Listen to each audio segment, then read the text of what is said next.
बिस्मिल्लाहिर्रहमानिर्रहीम। अस्सलाम वालेकुम नाज़रीन, आप यूट्यूब चैनल देख रहे हैं। मैं इमरान खान हूँ। इस वक्त जो हुकूमत की सबसे बड़ी तरजीह है और बहुत सारे सहाफ़ी इसको रिपोर्ट भी कर रहे हैं, इस्लामाबाद में खलबली मची हुई है आइनी तरमीम को लेकर। यानी पाकिस्तान के अंदर अभी जो बिल आए लोगों को अगस्त के महीने में, एक आम आदमी को इन्होंने बिल के झंझट में उलझा कर पाकिस्तानियों की चीखें निकलवा दी। इन्होंने ऐसे बिल दोबारा भेजे हैं, यानी लोग बददुआएं दे रहे हैं झोलियाँ उठा उठा कर, ऐसे इन्होंने बिल भेजे हैं। वहाँ पे लॉ एंड ऑर्डर की सिचुएशन आपके सामने है कि कच्चे के डाकुओं ने हमारे 12 पुलिस एहलकारों को शहीद कर दिया। और अभी एक डाकू जो है वो मिन्नतें कर रहा है, उसकी वीडियो सामने आई है जो डाकुओं की जानिब से जारी की गई है। वो पुलिस वाला कह रहा है मेरी जान बचा ले, मेरे साथियों को इन्होंने कत्ल कर दिया है और मुझे बचाएं। IG ने मौसम को इसके लिए जिम्मेदार करार दिया है। यानी ये मौसम सिर्फ पुलिस के लिए था, डाकुओं के लिए नहीं था। अगर मौसम ख़राब था तो डाकुओं के लिए भी उतना ही ख़राब था जितना पुलिस के लिए ख़राब था। आपके मोर्चे यहाँ मौजूद हैं तो वहाँ डाकुओं ने भी मोर्चे बनाए हुए हैं। तो आपने क्यों ऑपरेशन करके इस मामले को ख़त्म नहीं किया? इसी IG के दौर में हम देख रहे थे कि जनाब कच्चे का ऑपरेशन हो रहा है। हर थोड़े अरसे के बाद वहाँ पे एक कार्रवाई होती है, जी कच्चे का ऑपरेशन हो रहा है, और ऐसा लगता है कि एक भारी बजट जो है वो रख दिया जाता है और उस बजट को इस्तेमाल कर दिया जाता है। पता नहीं वो बजट कहाँ जाता है। और मामला जो है वो कच्चे के डाकू हैं किसके, किसने लाकर उनको पाला, किसने उनको वहाँ पे पनाह दी, किसकी आशीर्वाद से वो वहाँ रहते हैं, कैसे वो रियासत के ऊपर अटैक करते हैं। यानी मैंने इसके ऊपर एक प्रोग्राम किया था, मुझे अच्छी तरह याद है, बहुत पुरानी बात है, लगभग 10 साल हो गए हैं। और मैं कच्चे के डाकुओं से मिला था। वो बता रहे थे कि उनको सारा असला जो है वो प्रोवाइड करती है इंतज़ामिया। वो खुद बता रहे थे कि किस किस का क्या हिस्सा होता है और क्या तरीक़ाकार होता है। वो बता रहे थे कि अगवा कैसे किया जाता है और अगवा करने के पैसे कैसे लेते हैं। तो ये सारा एक अजीबोगरीब किस्म का धंधा है, ये कारोबार है। और पंजाब पुलिस ने यहाँ पे पंजाब के अंदर जो कच्चे के अंदर ऑपरेशंस किए, मैं सिंध गया था, लेकिन यहाँ पे कच्चे के अंदर जो ऑपरेशंस किए हैं उनका अभी तक कोई नतीजा हमें नज़र नहीं आता। जब दिल करता है वो अटैक करते हैं। यानी बारिश हुई तो पुलिस वाले फंस गए, लेकिन बारिश हुई तो कच्चे के डाकू नहीं फंसे। ये क्या साइंस है?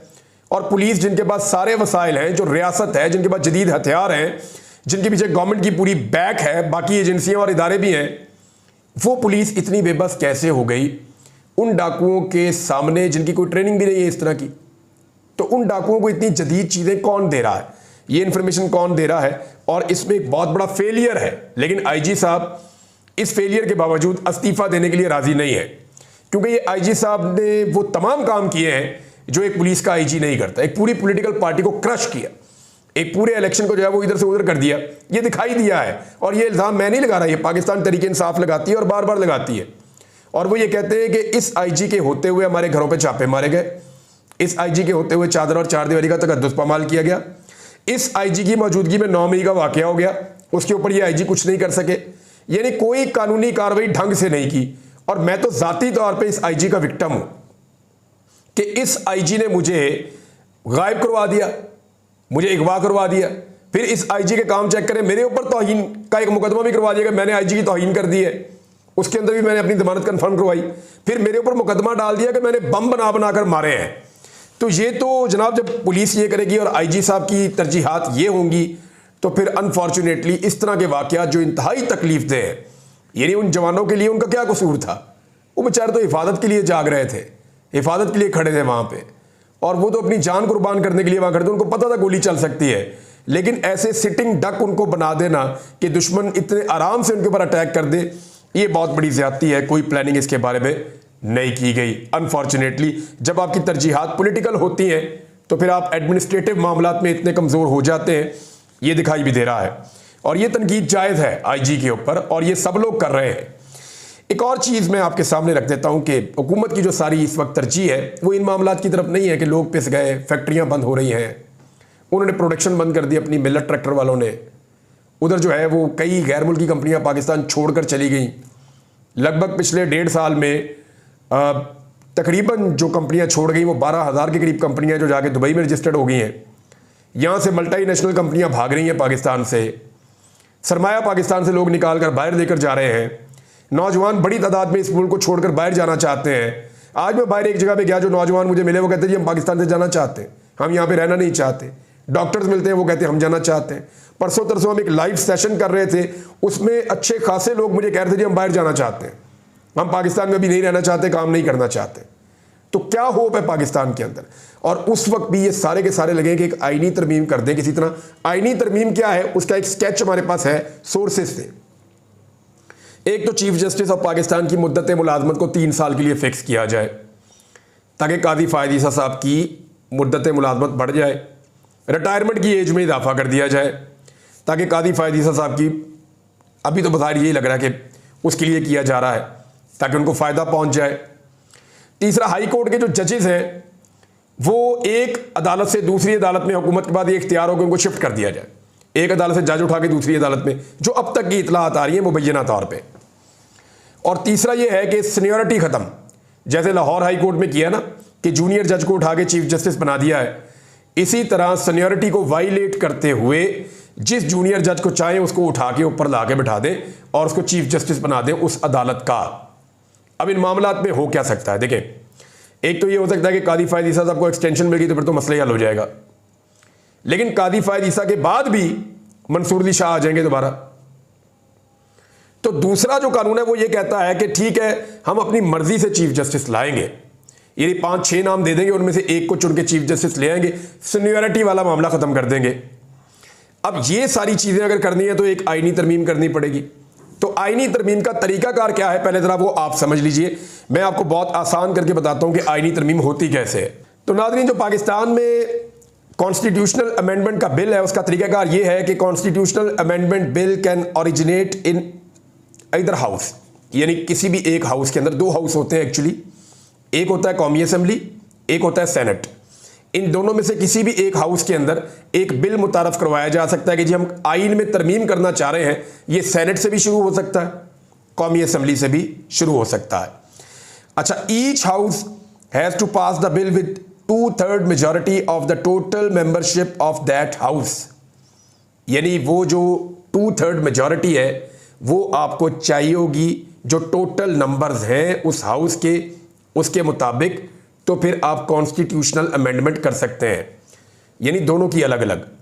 इसका जो तरीक़ाकार लिखा हुआ है आइन के अंदर वो ये लिखा हुआ है कि पहले एक हाउस में जाएगा, यानी फ़र्ज़ करें पहले कौमी असम्बली में चला गया, वहाँ पे अमेंडमेंट पास हो गई, यानी 100 में से 66 लोगों ने कह दिया, 2/3 अक्सरियत, वो 224 का गोल्डन फिगर है जो हुकूमत को चाहिए कौमी असम्बली में। दोनों से अलग अलग करना पड़ेगा, जॉइंट सेशन में नहीं हो सकता। मैं आपको फिर बता रहा हूं, जो आइन में तरीका लिखा हुआ है वो ये है कि पहले एक हाउस के अंदर आएगा, कौमी असम्बली में आएगा, वहां से 2/3 अक्सरियत उसको पास करेगी, फिर सेनेट में जाएगा, सेनेट में 2/3 अक्सरियत उसको पास करेगी। अब मामला ये है कि 2/3 अक्सरियत कहते किसको है? 224 का नंबर यहां पे है और लगभग 68-69 का नंबर जो है वो सेनेट के अंदर है, क्योंकि 104 मेंबर टोटल हो जाते हैं जब सेनेट मुकम्मल हो जाती है। तो क्या 2/3 अक्सरियत हुकूमत के पास है? तो जवाब है जी कि अभी तक हुकूमत के पास 2/3 अक्सरियत कौमी असम्बली में नहीं है। सेनेट के अंदर जो सिचुएशन है वो मैं आपको बता देता हूँ। पाकिस्तान तहरीक इंसाफ के बाद इस वक्त 17 सेनेटर्स हैं। 2 उनके ऐसे हैं कि एक सुन्नी इत्तेहाद काउंसिल से उन्होंने बनाया हुआ है हामिद खान साहब को, और एक उन्होंने MWM से मौलाना साहब को बनाया हुआ है। तो ये 2 जो हैं वो उनके और सेनेटर हैं, तो 19 उनकी टोटल तादाद है, जबकि नून लीग के 19 सेनेटर्स हैं। अच्छा, अभी खैबर पख्तूनख्वा में सेनेट इलेक्शन होगा तो PTI को कम से कम 8 और ज़्यादा से ज़्यादा 9 या 10 सेनेटर वहाँ मिल सकते हैं। अगर वो इलेक्शन लड़ें और इकट्ठे होकर लड़ें तो वो 10 सीटें ले सकते हैं, लेकिन अगर वो इकट्ठे होकर ना लड़ें, 11 है उनके वहाँ पे, तो वो 10 ले सकते हैं। अगर वो इकट्ठे होकर ना लड़ें और उनको ये शक हो कि उनके MPs बिक जाएंगे और उस शक की वजह से वो बंदर बांट कर दें, बाकी जमातों के साथ मिलकर मैच फिक्स कर लें, तो फिर उनको 8 सेनेटर मिल जाते हैं। तो अगर वो 8 इनको मिल जाते हैं तो ये 25 हो जाएंगे, 2 ये मिलाने 27 हो जाएंगे। अच्छा जी, जो पीपल्स पार्टी के हैं उनकी तादाद है 24, नून लीग के 19, बलूचिस्तान अवामी पार्टी के 4, जमीयत उलमा इस्लाम पाकिस्तान के 4, ANP के 3, जमात इस्लामी का 1, नेशनल पार्टी का 1 और क्यू लीग का कामिल अली आगा साहब 1 और BNP बलूचिस्तान नेशनल पार्टी का 1। 6 आज़ाद हैं जी।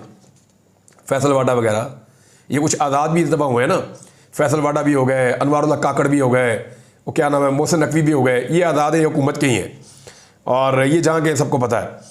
तो ये जनाब सारे के सारे सेनेटर हैं, इनकी तादाद इस वक्त 85 है और अगर इनको वहाँ पे अपने नंबर, टोटल नंबर जो 104 होते हैं उस हिसाब से आए तो इनको 70 से कम चाहिए, 69, 68, 69 अगर इनके हो जाए तो इनके नंबर पूरे हो जाते हैं, 69 या 70। तो क्या ये पूरे कर लेंगे? तो मेरा जवाब ये है कि फजलुर रहमान साहब और ANP अगर इनका साथ दें तो फिर ये पूरे कर लेंगे। वहाँ पे इनको एक एक वोट की ज़रूरत होगी। तो अगर ये जमातें इनका साथ दे दें, फजलुर रहमान साहब इनके साथ खड़े हो जाए। फजलुर रहमान साहब बहुत इंपॉर्टेंट हो गए क्योंकि पाकिस्तान तहरीक-ए-इंसाफ ने जाकर उनसे मुलाकात की है और उनके साथ बातचीत की है कि पार्लियामेंट में हमें मिलकर चलना होगा। पार्लियामेंट का मतलब है कौमी असम्बली और सेनेट में हमें मिलकर चलना होगा और हुकूमत की बातों में नहीं आना। लेकिन साथ ही हमने देखा कि सदर पाकिस्तान इस वक्त जो है आसिफ अली जरदारी साहब, उन्होंने जाकर मुलाकात की फजलुर रहमान साहब से और उनकी रिहाइशगाह पर खुद चल कर गए। मोहसिन नकवी को भी साथ लेकर गए। मौलाना फजलुर रहमान साहब ने उनका बड़ा पुरजोश इस्तकबाल किया और दोनों रहनुमाओं में मुलाकात में मुल्क की मौजूदा सियासी सूरत हाल पर तबादला ख्याल किया। तो अब आप ये समझ लें कि एक दिन पहले पाकिस्तान तहरीक-ए-इंसाफ मिल के गई, तो वहाँ से एलामिया जारी हुआ कि फजलुर रहमान साहब जो हैं वो पार्लियामेंट के अंदर पाकिस्तान तहरीक-ए-इंसाफ के साथ मिलकर चलेंगे। लेकिन अब फजलुर रहमान साहब के घर जो है जरदारी साहब गए और वहाँ पर उन्हें हुकूमत के अंदर शमूलियत की ऑफ़र भी की गई है। तो फजलुर रहमान साहब का तो कोई पता नहीं है, लेकिन मैं आपको हमेशा एक बात कहता हूँ कि वो हमेशा कंफर्टेबल रहते हैं हमेशा स्टेटस को के साथ।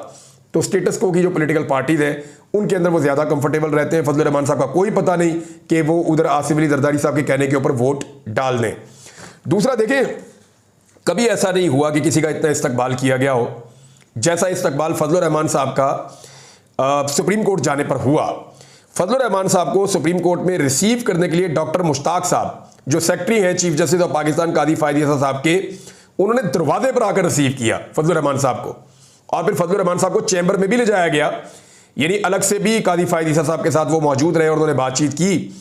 उसके अलावा अटॉर्नी जनरल साहब भी फजलुर रहमान साहब को अपने साथ ले गए और उनके साथ काफ़ी ज़्यादा गुफ्तगू शनीद उन्होंने भी की। अब जो है आसिफ अली जरदारी साहब भी फजलुर रहमान साहब के पास पहुंचे हैं। तो फजलुर रहमान साहब के वोट अगर चले जाते हैं हुकूमत के पास, कौमी असम्बली के और सेनेट के, तो सेनेट में हुकूमत कंफर्टेबल हो जाएगी कुछ हद तक कि उनके पास 2/3 अक्सरियत बनाने में वो कामयाब हो जाएंगे। बाकी जमातों का 1-1, 2-2 वोट है। जमात इस्लामी आपको पता है उनको तो राज़ी किया ही जा सकता है, या अगर वो ना भी हो तो 1 वोट है। ANP के 3 वोट हैं, ये भी इंपॉर्टेंट है। कामल अली आगा साहब का 1 वोट है। बलूचिस्तान नेशनल पार्टी का वोट है। और PTI के इस वक्त जो वोट्स हैं उनकी तादाद अपनी 17 है। 2 उनके अपने उम्मीदवार जो उन्होंने जितवाए थे, एक सुन्नी इत्तेहाद काउंसिल से और एक उन्होंने MWM से, तो ये उनके 19 हो गए। वो 8 और ले लेंगे तो वो ज़्यादा से ज़्यादा 26-27 तक पहुंच जाएंगे। 27 तक उनका नंबर आ जाएगा PTI का। तो बहुत भी जोर लगाएंगे तो ये लोग अपने, अगर इनके साथ ANP खड़ी हो जाती है या जमीयत उलमा इस्लाम फजलुर रहमान साहब खड़े हो जाते हैं तो फिर 2/3 अक्सरियत नहीं मिलेगी हुकूमत को। तो फजलुर रहमान साहब बहुत इंपॉर्टेंट है। अच्छा, कौमी असम्बली की सिचुएशन, अगर फजलुर रहमान साहब साथ मिल भी जाते हैं फिर भी 2/3 अक्सरियत हुकूमत की पूरी नहीं होती। वहां 2/3 अक्सरियत पूरी करने के लिए पाकिस्तान तहरीक-ए-इंसाफ के चंद वोट तोड़ने पड़ेंगे, वो 4-5-6 वोट, 4-5-6 मैं इसलिए कह रहा हूं कि अभी तक ये पूरे नंबर जो है वो क्लियर नहीं हुए। अब 4-5-6 वोट पाकिस्तान तहरीक-ए-इंसाफ के टूट सकते हैं या नहीं, तो यहां पे एक कानूनी और आईनी मसला मजीद खड़ा हो जाएगा। वो ये है कि पाकिस्तान तहरीक-ए-इंसाफ के बंदे वोट तो डाल देंगे, अभी जो चौधरी इम्तियाज़ के साथ किया गया या बाकी लोगों के साथ किया गया, और कुछ लोगों को मनाया भी गया है कि आपने वोट डालने हैं। मेरी इतला के मुताबिक बहुत छोटा सा डेंट एक पाकिस्तान तहरीक-ए-इंसाफ के अंदर डला हुआ है और मुमकिन है कि कुछ थोड़ा बहुत जो है वो गेम इधर से उधर हो जाए, लेकिन अभी भी नंबर पूरे करना हुकूमत के लिए मुश्किल है। मैं आपको फिर बता रहा हूं कि अभी भी 2/3 अक्सरियत पूरी करना मुश्किल है। लेकिन अगर ये PTI के लोग वहां वोट डाल भी देते हैं और वो 2/3 अक्सरियत हुकूमत की बन जाती है, फजलुर रहमान भी मिल गए, सारे मिल गए, MQM भी मिल गई, आज़ाद भी मिल गए, कुछ ना कुछ करके इन्होंने 2/3 अक्सरियत करके गेम डाल भी दिया, तो फिर क्या होगा? फिर ये होगा कि सुप्रीम कोर्ट ऑफ पाकिस्तान का जो मखसूस नशस्तों वाला फैसला है उसके मुताबिक ये जो आज़ाद PTI वाले जाके वोट वहां पे डालेंगे, इनके ऊपर डिफेक्शन क्लॉज लग जाएगी। डिफेक्शन क्लॉज का मतलब ये है कि ये फिर मेंबर कौमी असम्बली नहीं रहेंगे।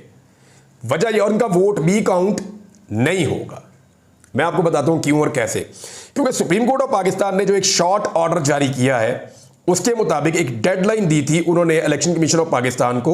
मैंने जो चंद लोगों से बात की उन्होंने मुझे ये बात समझाई है कि इलेक्शन कमीशन ऑफ पाकिस्तान को एक डेडलाइन दी थी कि जनाब इस तारीख तक आप नोटिफाई कर दें कि जो लोग पाकिस्तान तहरीक-ए-इंसाफ ज्वाइन करना चाहते हैं वो कर लें।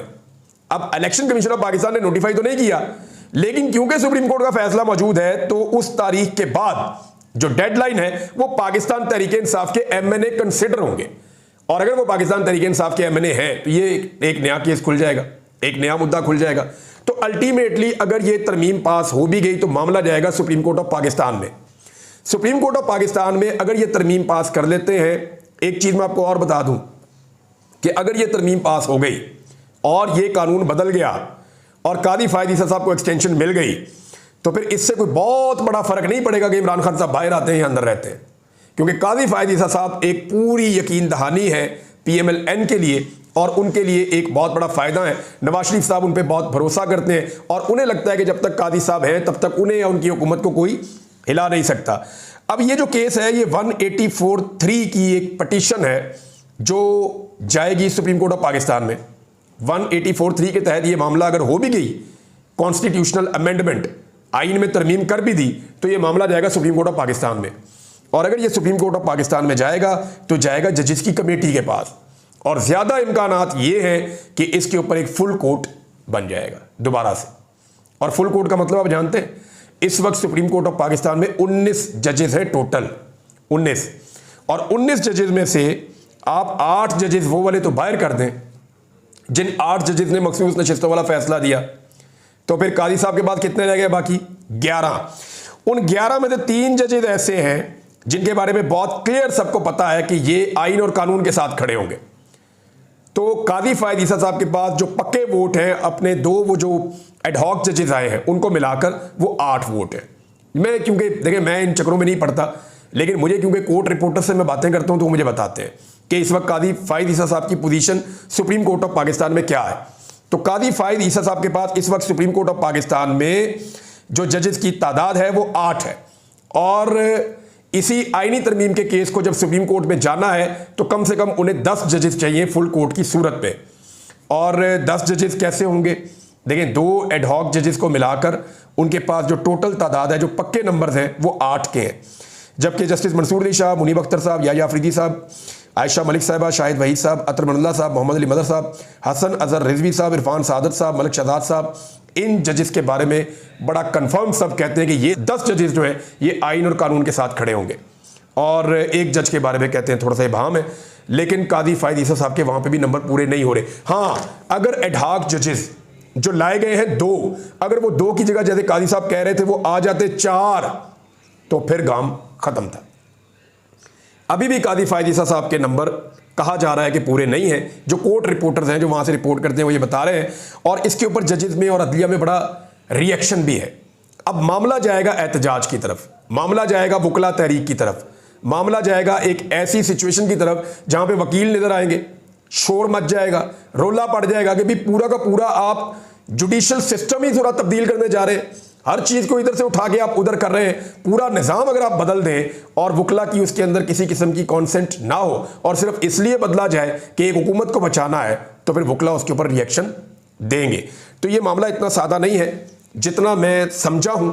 मैंने आपके सामने रख दिया है कि एक आईनी तरमीम की कोशिश की जा रही है।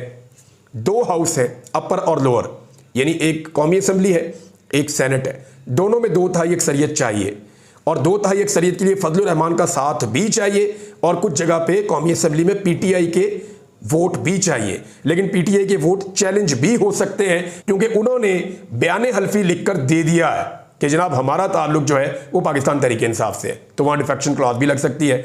अभी मामला बड़ा फंसा हुआ है और आने वाले चंद हफ्ते बहुत इंपॉर्टेंट हैं, और इन हफ्तों के अंदर इमरान खान साहब के केसेस भी मंतकी अंजाम की तरफ पहुंच रहे हैं। ये बहुत अहम वक्त पाकिस्तान के लिए शुरू होने जा रहा है, स्पेशली वकला के ऊपर एक बहुत बड़ा इम्तिहान आने वाला है। अब तक के लिए इतने, अपना ख्याल रखिएगा, अपने चैनल का भी। अल्लाह हाफिज़।